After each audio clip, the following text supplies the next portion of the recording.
Hoje eu quero ministrar e seguir aquilo que eu ministrei pela manhã. Existem 3 pecados que não têm perdão. Você sabia disso? Você sabia que a Bíblia fala de pecado sem perdão? Ela fala disso. O primeiro pecado sem perdão, pecado em que teu nome é riscado do livro da vida. Sabia que o teu nome pode ser riscado do livro da vida? Salmo 69, 27, o salmista ora: risca o nome desse pecador do teu livro da vida. Apocalipse 13:8 também fala isso.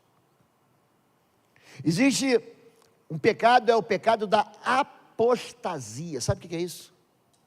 É crente que conhece o Senhor e desiste de ser crente. Hebreus capítulo 6, verso 4, você pode colocar para mim?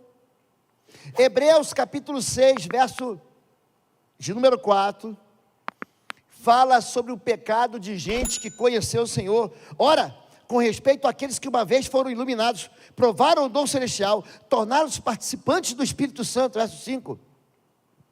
Experimentaram a bondade da palavra de Deus, os poderes da era que há de vir, verso 6. Mas caíram, é impossível. Sabe o que é impossível? Não tem chance, é impossível que sejam conduzidos novamente ao arrependimento, pois estão crucificando para si mesmo o Filho de Deus, sujeitando a desonra pública. Gente, não é gente que se desvia, é gente que não volta nunca mais. Número 2, o pecado contra o Espírito Santo não tem perdão. Jesus diz: todo pecado e blasfêmia, se você blasfemar contra o Filho do Homem, contra Jesus, tem perdão, hein? Mas se você blasfemar contra o Espírito Santo de Deus, já era. Número 3, existe um pecado sem perdão chamado ausência, o fim. A ausência de perdão. Onde eu coloquei? Eu coloquei no meu bolso. Esse pecado é o pecado que não tem anistia. Você vai para o tribunal, você não vai ter um jeito. É chamado inafiançável. Sabe o que é crime sem fiança? Terrorismo, crime hediondo. Você deixa de pagar pensão para o teu filho? Você gosta de bater em mulher, ser violento? A Lei Maria da Penha te coloca na prisão e você fica lá sem direito à fiança. Existem pecados, e esse quadro que eu vou ler para você é uma das cenas a cena mais triste para mim. Se eu pegar Mateus 25, Lucas 21, para mim, esse cenário é um cenário futuro, é um cenário horrível. Jesus vai dizer em Mateus 7,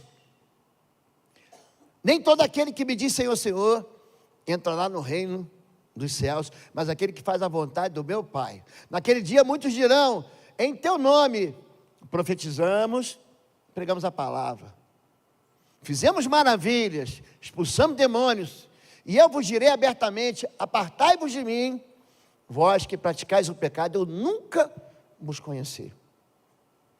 Diz assim em Apocalipse capítulo 20, é um tribunal aqui. Então foram abertos livros. Ainda outro livro, o livro da vida, foi aberto. E os mortos, eu, você e todo mundo que viveu nesse planeta e ainda viverá, foram julgados, segundo as suas obras, conforme o que estava escrito nos livros. O mar entregou os mortos que estavam nele. A morte e o inferno entregaram os mortos que neles havia. E foram julgados um por um. Não foi o bando, não.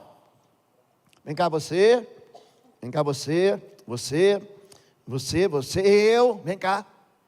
Um por um. Segundo as suas obras. Então a morte e o inferno foram lançados no lago de fogo. O inferno não é o pior, não. O pior vem agora. Esta é a segunda morte, o lago de fogo. A primeira morte todo mundo participa. A segunda vai participar quem não tem perdão. E se alguém não foi achado escrito no livro da vida, esse foi lançado no lago de fogo. Olha o quadro, é o chamado juízo, é o tribunal do grande trono branco. Se você ler o livro do Apocalipse, eu tenho lido ele bastante, a gente se prepara para um derradeiro final. O The End está chegando.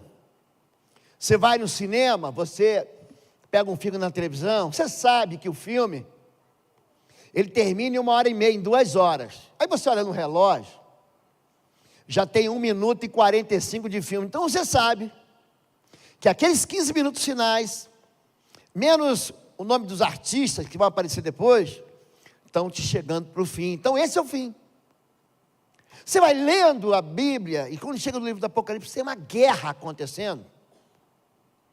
E no final, você não vê a guerra. Fala da batalha do Armagedon. Zacarias diz que Jesus, ele desce para resolver o problema, mas depois disso há um julgamento. E nesse julgamento tem gente que vai para a vida eterna. Presta atenção nisso. E tem gente que vai para o lago de fogo. E eu não consigo ser... Esse texto me entusiasma, me inspira, porque essa é minha responsabilidade sacerdotal e pastoral, é te levar para o céu. O meu papel é te apresentar Jesus. O meu papel é dizer para você, tem perdão. Não existe ninguém que não pode ser consertado. Ah, pastor, porque a minha vida é assim, assado. Não existe ninguém que esteja fora, que não seja alcançado pelo sangue. Só a gente que se desvia e não volta nunca mais, apostasia. Só a gente que despreza, que blasfema do Espírito Santo, que profana o que é sagrado, e gente que está atolado em dívidas. Mateus capítulo 12, verso 6, Jesus coloca na oração que todo mundo conhece, o jogador de futebol, antes de entrar no campo, ele dá as mãos, vamos aqui orar, vamos rezar o Pai Nosso. Perdoai as nossas dívidas. Essa é a oração de alguém que tem um cobrador de impostos, ou cobrador de impostos não, um cobrador de promissórias na sua porta. É isso que Mateus 18 diz. Então, seu Senhor, é uma parábola, é uma história com um princípio, Jesus tem as parábolas do reino, ele fala, o céu é semelhante a um semeador que saiu a semear. Teve semente que caiu no chão duro, a árvore comeu, teve semente que caiu no chão cheio de espinhos, teve semente que caiu na pedra, teve semente que caiu numa terra boa. A semente é boa, mas a terra é ruim. Eu espero que hoje o teu coração seja uma terra pronta para semeadura, para fertilidade, para produzir fruto. Aqui a parábola é a parábola do cobrador incompassível. Ele é cruel, ele é inflexível. Então, seu Senhor, chamando a sua presença, disse, servo mau, perdoei-te toda aquela dívida, porque me suplicaste. Não devias tu, igualmente, ter compaixão do teu companheiro, como eu também tive misericórdia de ti, indignado? Já imaginou? Deus indignado? Porque Jesus apresenta para a gente um Deus manso. Aprendei de mim, sou manso e humilde de coração. Tomai sobre vós o meu jugo que é suave, o meu fardo que é leve. Venham, venham, venham todos a mim que estão sobrecarregados, com os fardos pesados. Eu vou dar paz para vocês. Mas aqui, Jesus, ele mostra o Pai indignado pela ausência do perdão. Indignado, seu Senhor entregou aos atormentadores, até que pagasse tudo que devia. Assim, vos fará também o Pai Celestial. Você é crente, querido? Você crê na Bíblia? A Bíblia fala sobre tormento. Aqui, em algumas versões, numa outra passagem, fala sobre verdugos. Verdugo é um cruel torturador. Quando você não perdoa, você fica dentro de uma cela, dentro de uma penitenciária escura, sofrendo. A ausência de perdão coloca você dentro de uma jaula, bota você engaiolado, acorrentado. A falta de perdão coloca um cadeado nas tuas algemas, te impede de sair de lá. Você fica sofrendo. Você devia ter perdoado, porque a gente olha para trás e olha as nossas dívidas. É bom a gente olhar para trás e falar assim: eu não só tropecei, eu não só caí na lama, eu não só me sujei, eu não só me emporcalhei com pecado, mas eu não mereço perdão. É bom você perceber isso, porque aquele que não merece perdão, quando é perdoado, quando é anistiado, quando é inocentado, ele olha para o juiz e diz: esse juiz, ele, de alguma maneira, ele pagou o preço da minha dívida. Tem gente com a alma atormentada, tem gente com a alma sofrendo horrores, sabe por quê? Por causa de perdão. E não vem com essa conversa para cima de mim, que você não sofreu na vida. Se não sofreu, você vai sofrer. Injustiça está sendo distribuída aí, pulverizada. Lembra que o teu pai, que a tua mãe, em algum momento da sua vida, te bateu e você não mereceu? Tinha um amigo meu que dizia o seguinte: mamãe vinha e batia na gente, falava: mãe, por que eu estou apanhando? Eu não sei porque eu estou te batendo, mas você sabe que está apanhando. Ele falava: minha mãe não tinha motivo, não precisava de razão para bater na gente. Ela chegava em casa com a cabeça quente, ela distribuía bolacha, pontapé, varada, chinelada, cintada. Ele foi crescendo com ódio da mãe dele. A gente passa por isso. Empregado que você ajuda em todo o tempo, no final ele te coloca na justiça e quer tomar mais. Você paga os direitos. Chefe que não paga o que te deve. Gente que te rouba, gente que trapaceia, gente que promete para você um romance, uma vida linda, nas nuvens, te promete te tratar como princesa, como rainha, e te deixa no altar, te troca. Esse é o quadro da nossa vida. É o quadro em que sempre tem alguém devendo para você. É um quadro que é o contrário, é você que deve. Foi você que foi injusto, foi você que traiu, foi você que passou a mão. Está aí, está desenhado o quadro da injustiça. E essa justiça, ela é inflexível. Por isso que ele diz: cuidado com a maneira como você olha para os outros, cuidado com o teu julgamento, não julguem, para que vocês não sejam julgados. Pois da mesma forma que julgarem, vocês serão julgados, e a medida com que usarem, também será usada para medir vocês. Porque você repara no cisco que está no olho do seu irmão, e não se dá conta da viga que está em seu próprio olho. É mais ou menos o seguinte: o sujeito é cego. É cego. Ele não anda de bengala. Bengala é para quem, meu irmão, que é aquele que anda com aquela vara. Já viu? Ele não consegue enxergar um palmo diante do nariz dele, mas ele quer ser oftalmo. Vem cá que eu vou medir o teu grau de astigmatismo, de miopia, ele quer olhar e quer enxergar o teu glaucoma.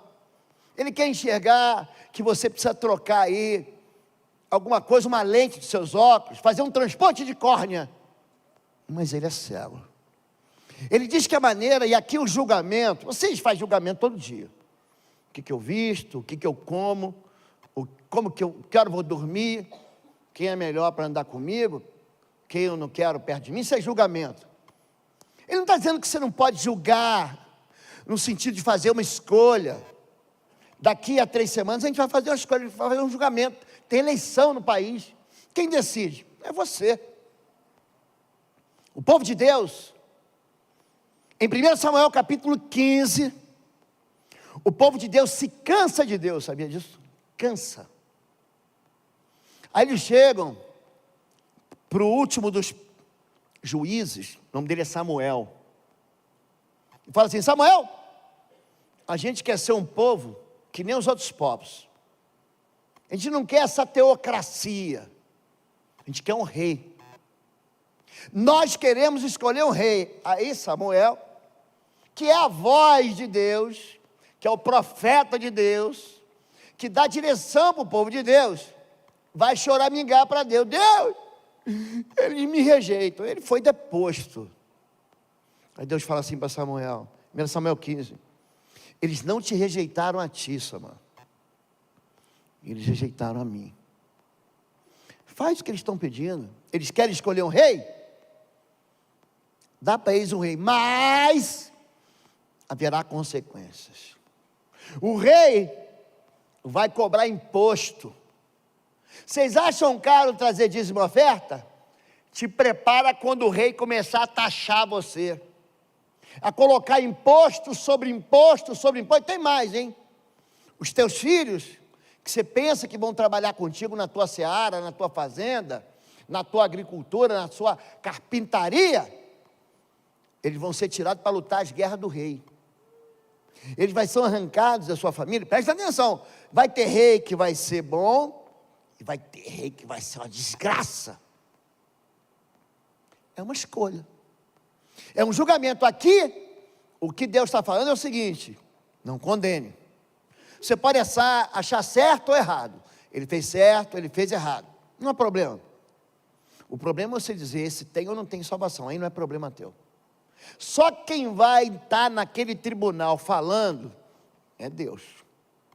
A gente ali ou vai ser julgado inocente, ou vai ser julgado culpado. E só tem um jeito da inocência estar sobre você: é você fazer um acordo com o juiz.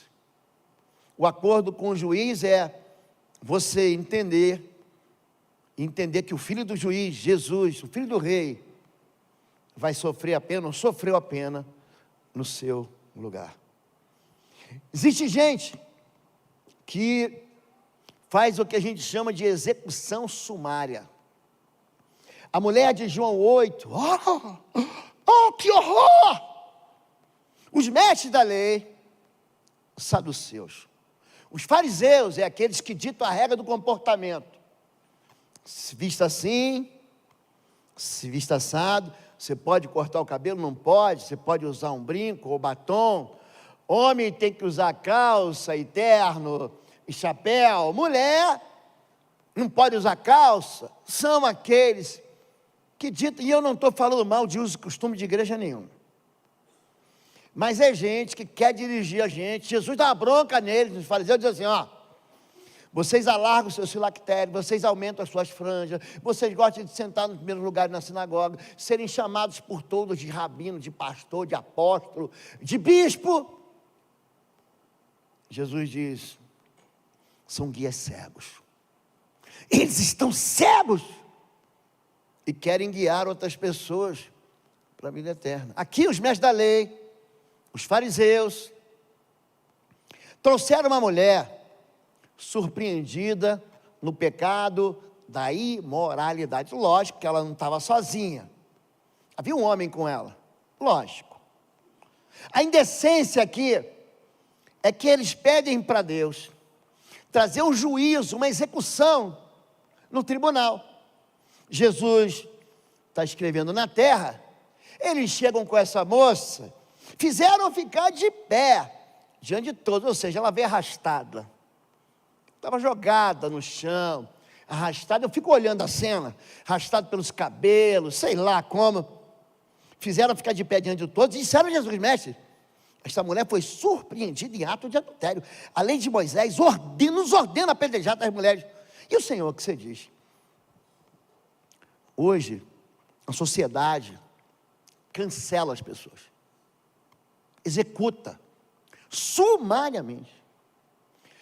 Pega um pedaço de um sermão, de uma palavra, fazem um corte, para lacrar, para ganhar visualização, para ganhar like. Existem os haters. Essa semana eu abri uma caixa de perguntas no meu Instagram. Tem semana que eu tenho tempo para... Faz uma pergunta. Aí tem um rapaz, gente, ele é muito engraçado. Ele é ateu, sabia? E ele me segue. Aí ele mandou assim para mim: pastor, eu sou ateu e eu pego seus vídeos e mando para o grupo de meus amigos ateus. E eles gostam do que você fala. Eles acham que você é inteligente. Eu falei: parabéns, você é um grande evangelista. Você está pegando os vídeos de um pastor que só fala de Jesus e manda para ateu. Tem gente que é hater. Tem gente que vai te odiar, porque ele vai olhar para a tua vida e vai achar que a tua vida é uma fraude. Vai te surpreender. Apedreja ele. Tem um repórter, não é repórter, tem um programa. Ele é um homem engraçado. Aí ele mostra bandido morrendo. Aí aparece uma turma escrita assim: CPF cancelado. Gente, Deus não se alegra na morte do que morre. O que Deus quer é que o ímpio se converta da sua impiedade e viva. A sociedade hoje quer apedrejar todo mundo. E se você não concorda comigo, eu te bloqueio. Se você tem um lado diferente, hoje você anda na mesma rua, sou paranista, sou coxa branca, sou atleticano, sou corintiano, eu sou vascaíno, eu divido a mesma rua, a mesma avenida com você, meus filhos sentam na mesma sala que os teus filhos, a gente divide o mesmo banco da igreja, mas eu não posso sentar do teu lado no estádio, porque se você perceber que o meu sotaque é diferente, gente, eu saio daquele estádio a pontapé, debaixo de tapa. Por quê? Porque a gente pensa diferente. Essa semana, talvez ele seja, já teve um programa na televisão, de enorme audiência, o pastor da geração da minha conversão, de mais peso no nosso país. Nenhum outro pastor foi, nenhum, não lembro, eu não lembro. Talvez, em tempos passados, pastores americanos que entravam de manhã cedo nos canais da nossa televisão, mas brasileiro, ele foi o maior, e ainda é. Ele batendo boca com um outro crente que discordava dele. Mas as palavras horríveis: seu mentiroso, seu psicopata, crente xingando crente, gente destruindo gente. Mas não estou falando que é gente dentro da igreja não, fora da igreja não é ímpio, é crente. Olha o que eu vou dizer. Jesus ensina para a gente, Lucas 11, que um reino dividido não subsistirá, que toda casa dividida não subsiste. A história da igreja sem nome, igreja fundada por Jesus, ela tem um pedaço da história chamado cisma da igreja, é o racha da igreja. Era a igreja do Oriente, havia antes de haver o Papa, havia 5 bispados, bispado de Jerusalém, bispado de Antioquia da Síria, bispado de Antioquia da Psídia, bispado de Constantinopla, bispado de Roma. Havia um outro em Alexandria. Aí um dia, os muçulmanos começam a avançar da direita para a esquerda, do Oriente para o Ocidente. sobram 2 bispados, Constantinopla e Roma. Eles ficam brigando, e no final, século XI, eles racham. É a igreja dividida, a igreja sem força. Quando que a igreja perde a força? Quando a gente começa a discutir por causa de coisas que a gente não deve discutir. De um lado, a cultura exigia que o sacerdote vestisse de preto. Igreja ortodoxa, na Turquia, aquele tempo a gente chamava de grega. Tinha uma outra igreja, a igreja romana, os sacerdotes achavam que tinha que vestir de branco. Numa igreja, o sacerdote, até hoje, nós estivemos lá, fomos numa igreja ortodoxa, sacerdote de preto, com chapéu preto, com uma barba desse tamanho, porque o sacerdote tem que usar barba. Porque o Salmo diz, é como óleo que escorre da cabeça da barba do sacerdote, Arão. Pronto, está aí. Fizeram uma teologia para isso. A outra igreja diz, não, a gente não precisa usar barba, usa se quiser. Se escandalize com isso agora. Sabe por que a igreja rachou no final? Por causa de manteiga. Uma igreja dizia que comer manteiga era pecado, e a outra dizia que não era pecado. Então vamos brigar. A igreja batista, a igreja que nós somos denominacionalmente ligados, teve um racha há mais de 50 anos atrás. Tem a igreja batista brasileira, a nossa, e tem a igreja batista nacional. E a discussão, no final das contas, era sobre qual delas era mais de Deus. Não, porque eu falo em línguas e você não fala. Uma besteira. Gente, eu ia usar o nome aqui, mas uma bobagem. Hoje eu vou pregar tanto numa quanto na outra. Eu pergunto, qual é a diferença entre vocês e a gente? Eu acabei de chegar, fui pregar em Londrina, na Assembleia de Deus. Qual a diferença? Prego em Presbiteriana, em Metodista do Brasil, em Metodista de Wesleyana, em Assembleia de Deus Madureira, em Assembleia de Deus Vitória em Cristo, em Assembleia de Deus Missão. Qual é a diferença? Se a Bíblia for o centro da mensagem, qual é a diferença? Mas a igreja racha. E quando racha, a gente perde força. É uma família que racha. É uma família que acaba, que dissolve. Por quê? Por que acabou? Não, porque a gente parou de se comunicar. Tem gente que sempre tem esse desejo de fazer justiça com as próprias mãos. É por isso que Êxodo 21 vai dizer, olha, a pena, ou seja, a sentença, será vida por vida, olho por olho, dente por dente, mão por mão, pé por pé, queimadura por queimadura, ferida por ferida, contusão por contusão. Isso aqui não é Corão, não é o Corão do Islã, dos muçulmanos, isso aqui é Bíblia. E essa lei é a lei que limita vinganças. Essa lei aqui diz, ó, naquele tempo que não tinha polícia, não tinha delegacia, não tinha ministério público, não tinha gente para te defender, alguém vai cometer uma injustiça contra você, e se você ficar irado, alguém pegou o teu boi, você pode da fazenda dele pegar um boi só, mas não pode pegar nem um cabritinho, nem uma ovelhinha mais. Se alguém quebrar teu dente, se você tiver com vontade de fazer justiça, não deixe de atropelar não, vai lá e quebra o dente dele, mas você não pode quebrar nem mais uma unha. Essa lei era uma lei que visava impedir o ímpeto de ira, de fazer a pessoa pagar um preço maior do que aquilo que ela fez. Chama-se a lei da vingança limitada, a lei de talião. Tem gente que não percebe que esse tipo de justiça, ela é cega. Quem afirma está na luz, mas odeia seu irmão. Veja bem, ele nem está falando do vizinho, ele está falando de gente que tem laço familiar entre você, porque nasceu da mesma mãe biológica, ou do mesmo pai biológico, ou é teu irmão na fé.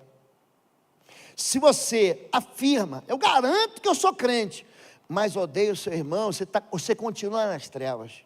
Quem ama seu irmão, permanece na luz, e nele não há causa de tropeço. Você já levantou de noite, tudo escuro, e tropeçou em alguma coisa que você não viu? Já aconteceu com você? Ou só comigo? Ai, tropecei. Por que você deixou esse teu brinquedo aqui no meio da sala, menino? A pessoa que tem ódio, ela está andando na escuridão, ela não consegue enxergar.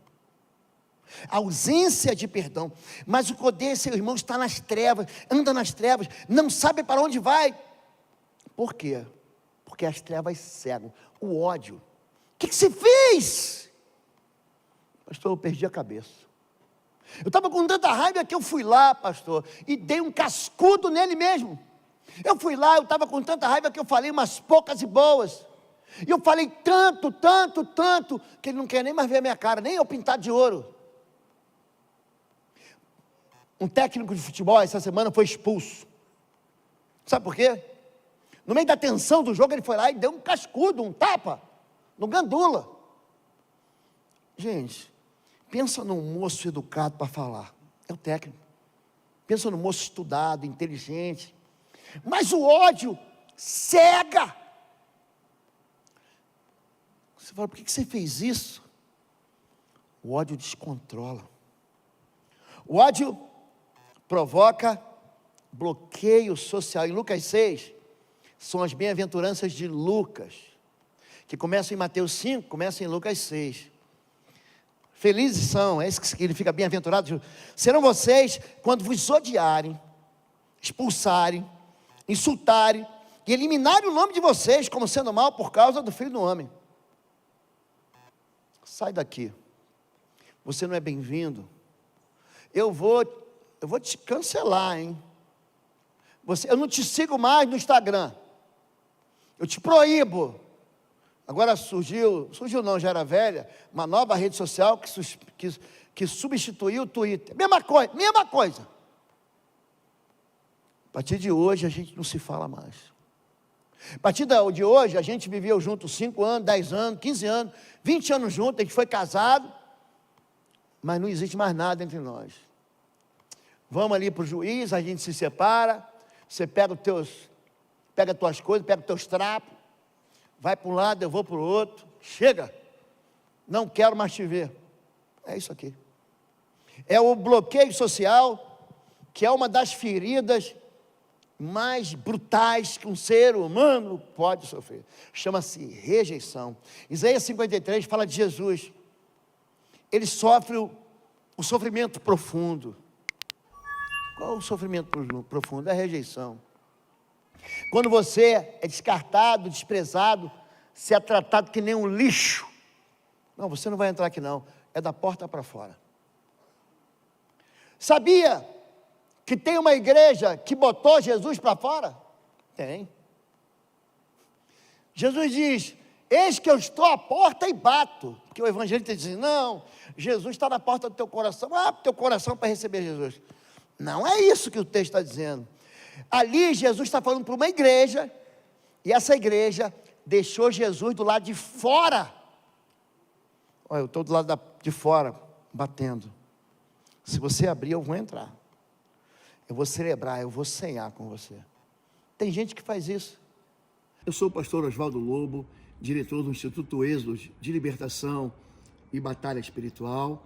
E esse ano, em novembro, teremos mais uma edição do Seminário Avançado de Libertação Espiritual. Essa é a primeira agenda de Jesus Cristo, quando ele diz, eu vim para libertar cativos, para colocar em liberdade os oprimidos e abrir as portas das prisões. A liberdade que Cristo nos chamou é uma liberdade que é oferecida para você. A imersão no Seminário Avançado de Guerra Espiritual vai acontecer de 7 a 9 de novembro. As inscrições estão aqui no site www.institutoexodos.com. Você não pode ficar de fora. Você vai receber o melhor daquilo que te entregou o Senhor, de ferramentas de guerra, de batalha, de cura da alma e de liberdade em Cristo. Eu te espero aqui. Inscrições www.institutoexodos.com, de 7 a 9 de novembro. Vai ser uma bênção. Eu te espero aqui em Curitiba.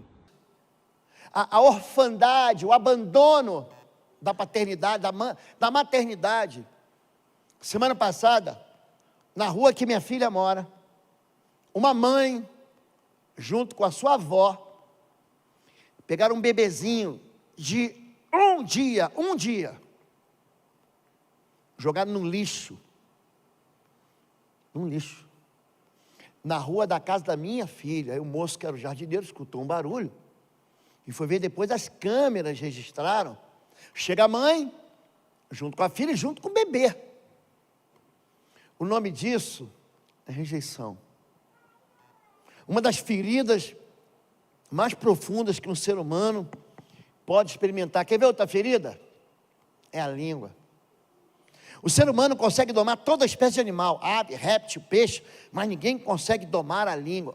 Você vai no circo, aí tem lá o domador de leão com chicote, um banquinho, dá uma chicotada, o leão, e o leão, olha aquele leão, faz, agora eu vou fazer o leão direto, que parecia um cachorro latindo do meu primeiro.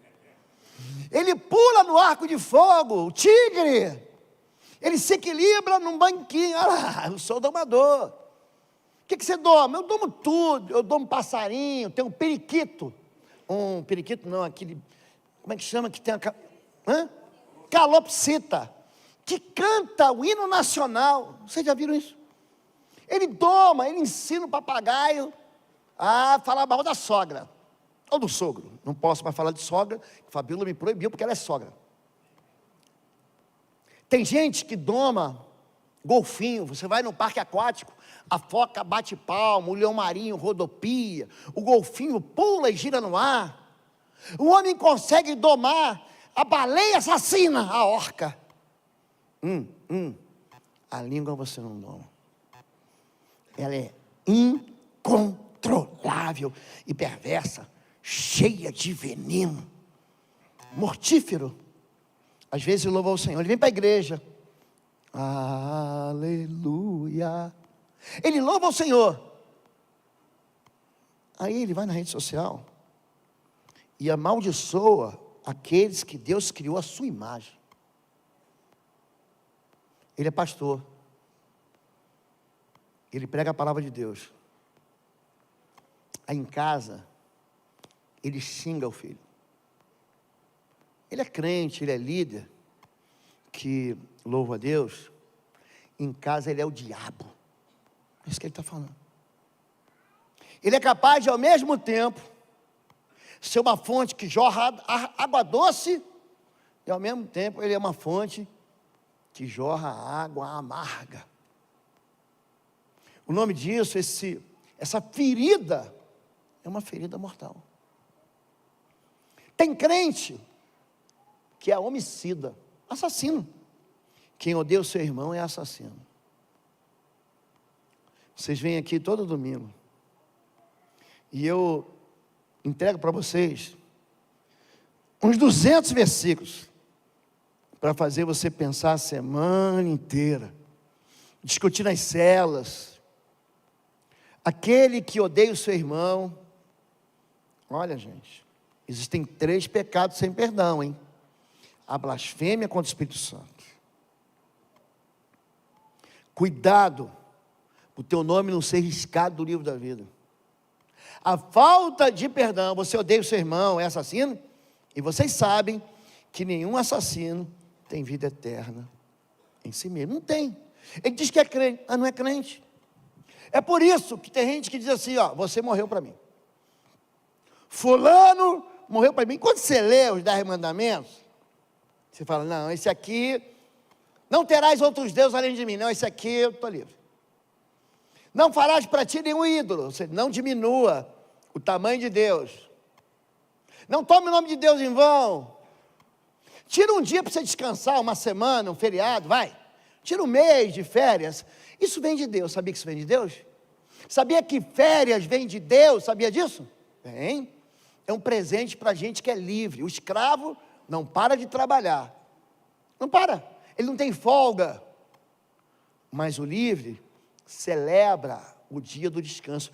Trabalharás 6 dias. Não é para você ficar em casa, descansando, acordando meio-dia, todo dia.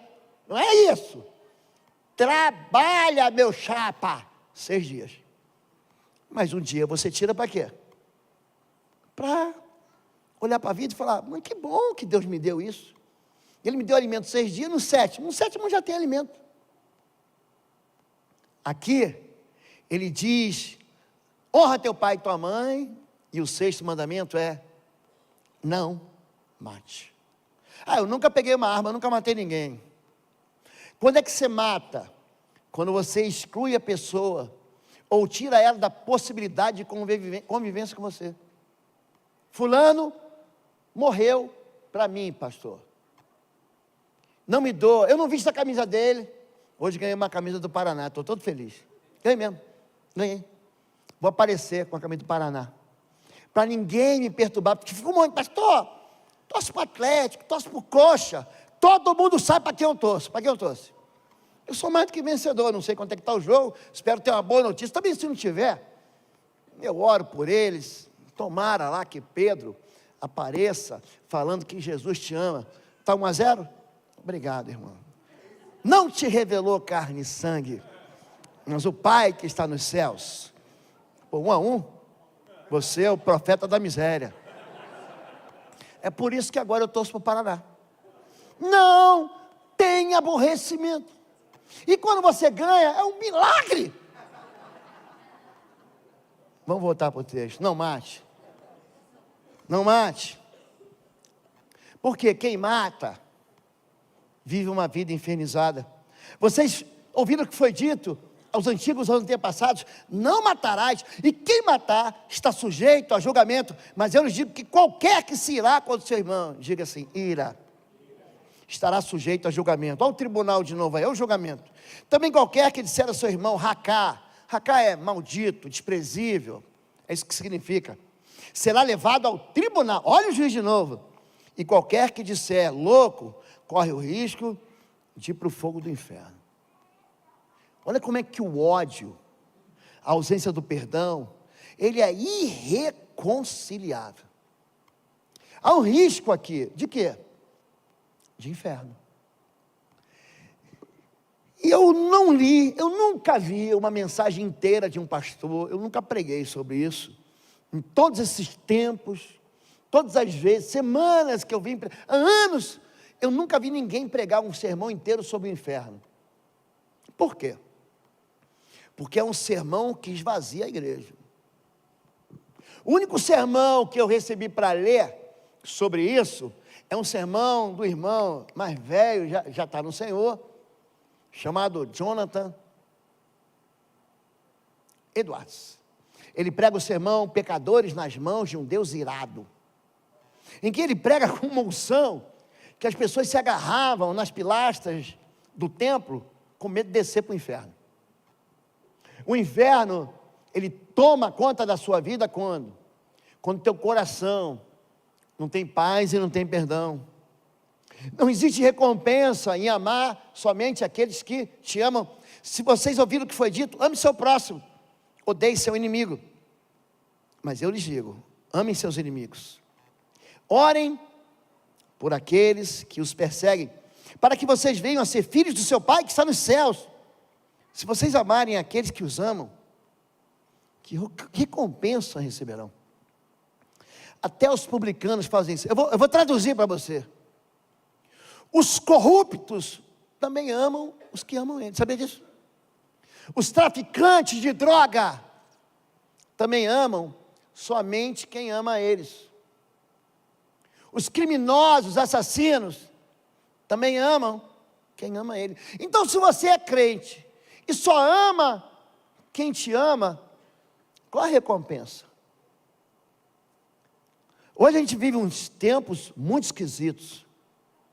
Dependendo de quem é líder, não, esse não merece minha oração, não merece minha oração, eu não oro. Que camisa que você veste? É verde e amarelo ou é vermelha? Vai orar por quem? Eu não oro. Eu torço para o ministro da Fazenda fazer uma besteira, e se o governo cair, se levante o outro. Eu torço para que o próximo prefeito seja uma lástima, que aí sim, levanta-se um prefeito que vai ser do meu lado político. Gente, o nome disso, eu tenho um nome aqui para dar, mas eu não vou dar em respeito ao Senhor que está aqui. Mas é de uma tolice. Você pode colocar para mim Jeremias capítulo 29, verso 7. Tem gente que torce para dar errado. Busquem a prosperidade da cidade para a qual eu os deportei. Orem ao Senhor em favor dela, diga, da cidade. Você ora por Curitiba? Eu oro. Você ora pelo Paraná? Eu oro. Você ora pelo Brasil? Eu oro. Não, pastor, eu só oro pelo Brasil dependendo de quem está lá em Brasília. Eu só oro pelo Paraná dependendo de quem está lá no centro cívico. Senão não tem minha oração. Eu falo mal, eu destruo na rede social, eu arraso a vida dele.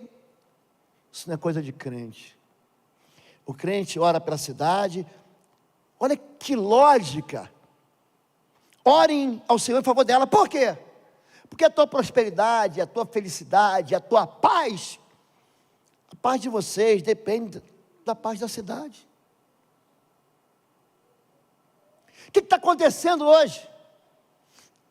Crente torcendo contra crente. Cristão contra cristão, o reino dividido, marido contra mulher, o filho contra o pai contra o filho. A Bíblia é clara, o princípio da quebra da maldição é a conversão. Me ajuda, Gálatas capítulo 4, verso 6. Perdão, Malaquias 4, 6. O coração do pai, ele fará com que o coração dos pais se volte para os seus filhos, o coração dos filhos, meu pai é isso, minha mãe é aquilo, se volte para os seus pais. Do contrário, eu virei e castigarei a terra, separando para a destruição. Tem uma versão que no NVI que diz para a maldição. O princípio do fim da destruição é o quê? É a conexão, é o perdão. O que a gente faz hoje? A gente destrói um outro. 1 Timóteo capítulo 2, verso 1 e verso 2. Olha o que Paulo fala para o jovem pastor Timóteo. 1 Timóteo capítulo 2, verso 1 e verso 2. Olha o que ele vai falar. Tem um moço comigo. Antes de tudo, a versão que está na minha cabeça diz: primeiramente, inicialmente, peço que façam súplicas, orações, intercessões de ação de graça por todos os homens. Verso 2. Pelos reis, pelos governantes, pelos prefeitos, pelos senadores, pelos deputados, pelos vereadores. Ah, não ganhou. Então tem gente que ama mais o partido do que Jesus. Sem brincadeira. Pode falar mal de Jesus, mas não fala mal do meu partido, hein? É isso que Paulo está falando. Para quê? Por que você ora por ele? Para que a minha vida seja pacífica, para que haja tranquilidade. Gente, fica essas discussões. Gente, eu fiquei tão envergonhado, porque um pastor de renome, brigando em praça pública com outro crente. O pastor é um homem que não tem direito de errar. O erro do pastor se torna escândalo. Todo mundo olha para a minha vida, todo olha para a maneira como eu conduzo minhas finanças, como eu sou casado, como os meus filhos estão no altar. Todo domingo, o meu netinho vem no culto das 11, minha filha serve no ministério infantil. Todo mundo vê o meu netinho no meu colo. Todo domingo, todo mundo está olhando para mim.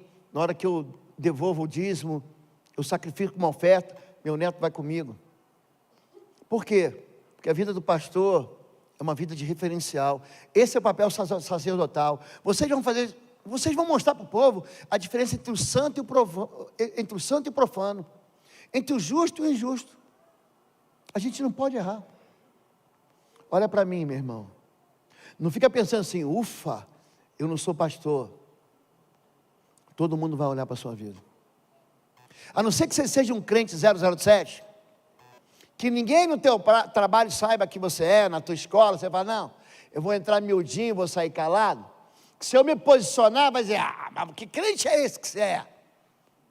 Porque todo mundo vai botar o olho em cima de você e vai te olhar com uma lupa e vai falar: você não pode errar. Olha lá o crente errando. É disso que Jesus está falando. Ele está falando que a recompensa está em a gente amar a gente desagradável. não negue o perdão.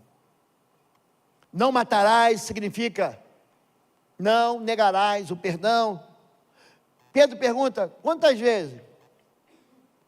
Se ele se arrepender e pedir perdão, 7 vezes por dia. Não, até 70 vezes 7. É dentro disso que eu preciso ler para vocês que a ausência de perdão é você negar a possibilidade de alguém viver com você, ou conviver com você. Irai-vos, não peque.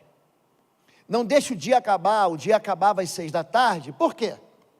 O sol ia embora, não tinha energia elétrica, não tinha LED, não tinha lanterna de celular, não tinha vela, acabou o dia.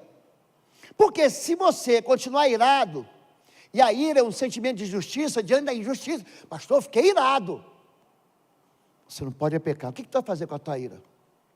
Você vai descarregar em cima do teu filho? Você vai descarregar em cima daquele? Tem gente que no trabalho é o alvo, é o capachão do chefe. O chefe fica irritado, ele vai lá e descarrega naquele empregado, naquele funcionário, naquela pessoa, naquele que depende, humilha. Acontece dentro de casa. Vocês estão entendendo que isso é muito mais profundo do que uma realidade assim, distante? Isso vem para dentro da intimidade da gente. A ausência do perdão, gente, atormenta. Tem gente que não se perdoa. Esse é a razão, uma briga entre duas pessoas que se amam. Quem ganha? O diabo.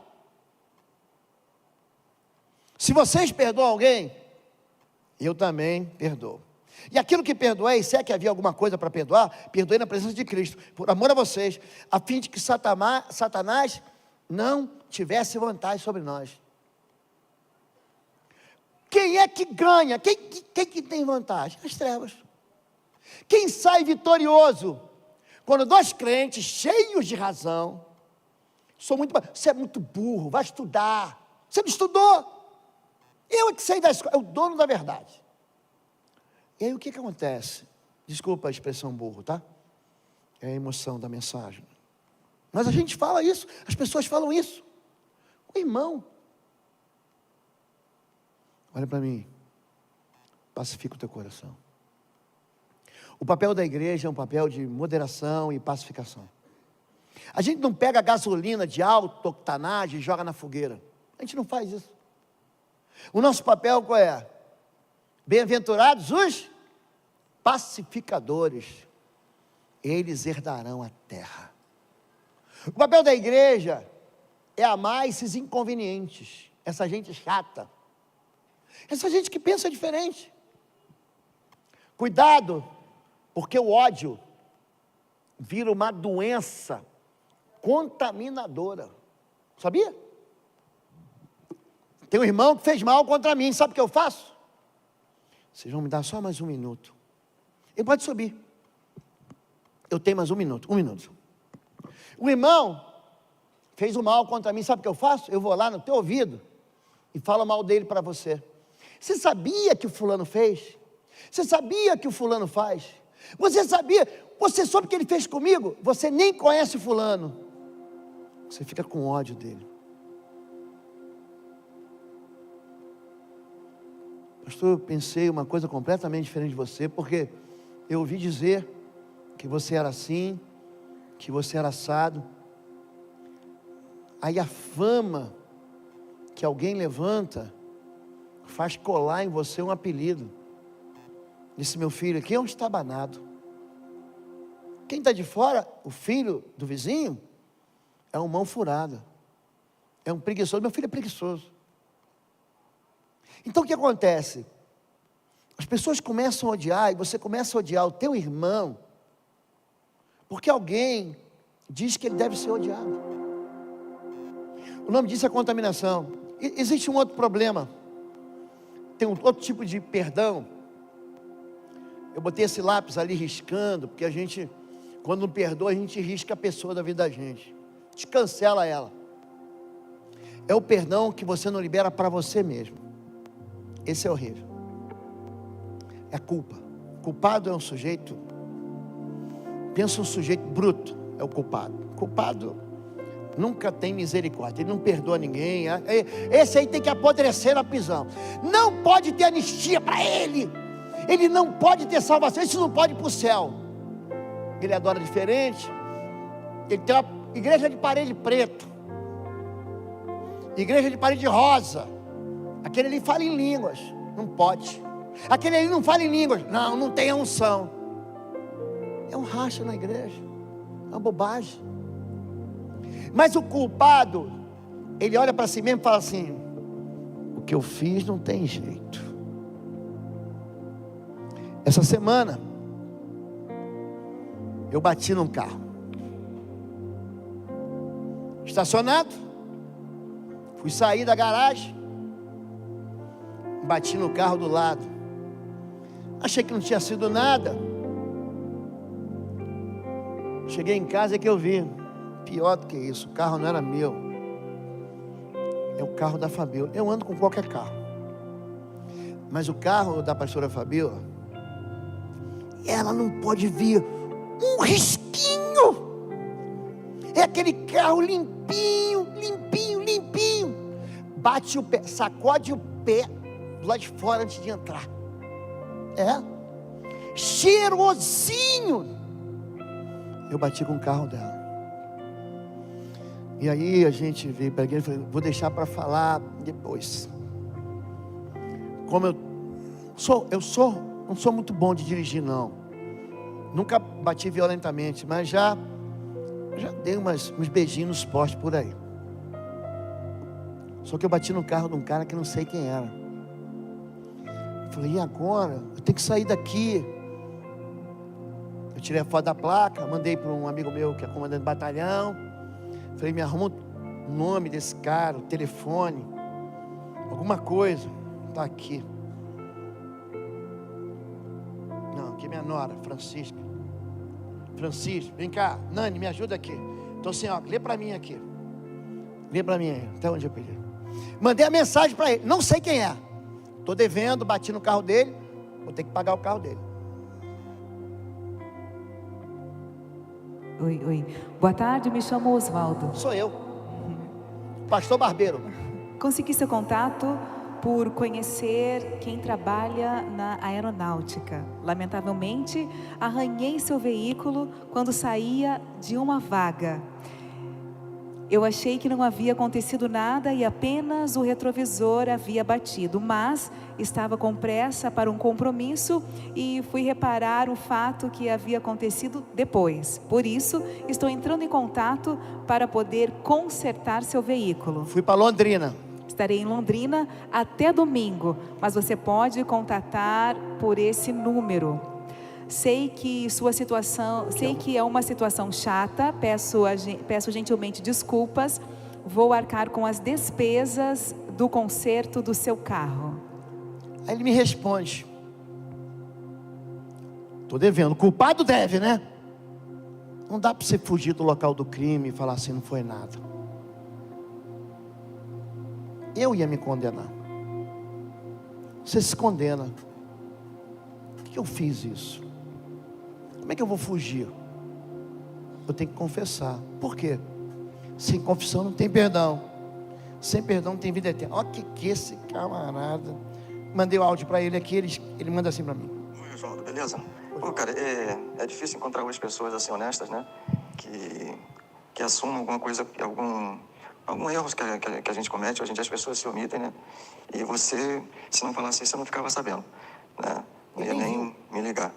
Agora, é o seguinte, fica tranquilo, porque ainda bem, graças a Deus, onde seu carro pegou, já havia um arranhão. E eu já tinha feito um orçamento, né? Quando eu tiver um tempinho, e é uma coisa que não precisa ser feita de imediato. Eu vou lá fazer. Então, o seu arranhão deixou uma tinta ali, eu vou tirar com a massinha, e não vai acrescentar em mais... Não vai haver nenhum acréscimo, porque o cara ia pintar já aquela parte toda. E só foi ali onde já estava um arranhão. Então, fica tranquilo aí, tá tudo certo. Fui perdoado. O perdão tirou minha culpa. Eu estava penso um mês que eu estou apertado. Aquele mês que, sabe quando as contas não sobrou mais nada. Você está contando, esperando para o mês terminar logo, Deus, para chegar o pagamento. Já aconteceu com você, só comigo isso. Esse mês é um mês assim que eu falei, meu Deus, como é que vai ser agora? Vou ter que gastar mais 1.500, 2.000 por causa da barbeiragem. Mas eu sou culpado. Gente, a confissão me libertou. Eu já estava com prejuízo no bolso já. Eu falei, vou ter que mandar o Pix. Eu já estava contando que eu ia entrar no cheque especial. Eu estava contando. Mas a coragem que você tem para dizer para o juiz, ele vai me julgar. Gente, a Fabíola me perdoou. O carro era dela. Não, amor, tá bom, depois a gente conserta. Tudo tem conserto. Tem perdão para todo mundo, tem perdão para mim. O que não tem perdão é a gente guardar ódio. Fique em pé, eu vou encerrar. Tinha muito mais para ministrar para você. É um assunto longo. É a razão de Jesus. Jesus veio para perdão de pecado. Sabia disso? Sabe para que Jesus veio? Para você ser perdoado. Para você não ter mais dívida com Deus. Sabe aquela dívida impagável? Sabe aquela dívida? Sabe aquele crime inafiançável que nós falamos? Sabe aquele crime sem perdão, sem anistia? Foi o que nós cometemos contra Deus. Pecado. E o Deus que podia nos condenar, nos perdoou. Como? Entregando o próprio Filho para a morte. Para a gente não morrer. Para a gente ter vida eterna. Duvido ter alguém aqui, a não ser que você seja um anjo aqui disfarçado de gente, que não tenha tido uma história lá atrás, ou hoje, ou terá que amanhã, não terá que pedir perdão. A gente vai viver de perdão em perdão. Não é para a gente ficar vivendo em pecado. Essas coisas eu vos escrevi para que não pequeis. Mas se pecares, 1 João capítulo 2, verso 1, temos um advogado junto ao Pai. Você quer perdão? Levanta a tua mão. Eu quero. Eu quero perdão. Eu quero uma vida perdoada. Pode baixar. Você tem alguém que... Bota a mão assim no seu coração. Todo mundo, pronto. Para a gente não falhar. Tem alguém aí que você tem que perdoar? Quero que só que você lembre dele. Se fui eu, sei lá, o pastor também. Eu tenho que perdoar esse pastor. Então perdoa o pastor agora. Talvez alguém que manchou tua vida, tua reputação. Perdoa agora. A gente não fica batendo boca e discutindo e tendo razão em praça pública. A gente é crente. Nós é crente, mas é limpinho. A gente sai daqui lavado e remido. E se você se sente culpado, daqui você também sai perdoado. Você ora comigo? Pai querido, essa noite é noite de perdão. Nós te pedimos perdão, Senhor, pelas vezes que nós, com vontade de fazer justiça com a nossa própria mão, a gente julga, condena, a gente mata, a gente destrói a reputação, a gente compete por lugares de poder, por causa da nossa insatisfação, a maneira de nós dirigirmos e governarmos a nossa própria vida, a maneira com que nós escolhemos, que é diferente da do irmão. Nós dirigimos palavras como armas mortíferas. Queremos pedir perdão por toda palavra dura, frívola, que saiu da nossa boca.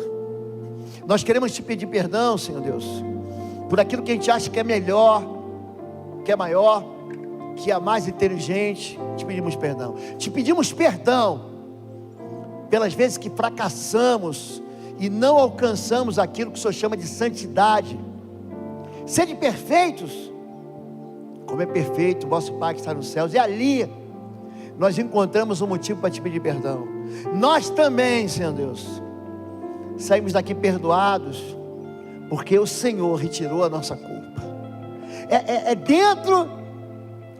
dentro desse tribunal que hoje nós nos encontramos, que nós somos absolvidos para aquele dia do juízo final, em que o Senhor vai dizer para cada um de nós: vinde, benditos do meu Pai, para o reino que é preparado para vós desde a fundação do mundo. Nós oramos assim em nome de Jesus. Você pode dar um amém, aleluiado? Sai daqui perdoado. Perdoe. Pacifique. A cidade precisa de pacificadores. Já tem muita gente fazendo guerra. Daqui, no mês que vem, o Alex está quase tendo um filho ali. Já vi. O pastor vê tudo. Tudo. Mesmo o pastor não vê? Eu vejo tudo. Mês que vem, teremos um acampamento dos nossos adolescentes. Você pode ajudar. Se quiser ajudar, faça qualquer oferta, qualquer uma oferta, e coloque na oferta mais 0,7 centavos, 7 centavos, para a tesouraria saber que é para pagar de alguém. Eu estou pagando, meus filhos são mais adolescentes, estão casados, então eu falo, vou pagar de quem? Então não sei, então eu fiz a oferta, domingo passado, esse domingo você pode colocar, e para a tesouraria saber que você está mandando sua oferta para o acampamento dos adolescentes, você bota 0,7 centavos, mas ainda não acabou, antes da bênção, antes da canção, bem, duas pregadoras aí. Oi, gente, tudo bem? Eu sou a Isa. Eu sou a Helena e hoje a gente veio falar sobre o Acampa Up, que vai ser dia 18, 19 e 20 de outubro. E a gente está com muita expectativa para esse acampamento, a gente está muito animado, mas tem um porém, que nem todos os adolescentes têm condição de pagar por esse acampamento. Então, nem por isso a gente vai deixar ele de fora. Então, a gente está no culto da manhã das 11, a gente vendeu o pavê lá atrás. E agora, nesse culto, a gente vai estar encomendando pizzas congeladas muito gostosas, que vão ser entregues no culto do domingo que vem, da noite. e se você é um adolescente e ainda não se inscreveu porque está com medo de ir sozinho, chama um amigo, chama um primo, um parente, ou vai sozinho mesmo, que eu tenho certeza que você vai fazer muitas novas amizades. E pai, se você ainda não inscreveu seu filho, bora inscrever. Lá no site, No site né? da NBBR. www.bbr.org.br. Fala. www.ibbr.org.br. Você que nos segue. Você que nos segue Pelas pelas redes sociais. pela Gospel FM, Que quiser investir no retiro da gente, ibbr.org.br.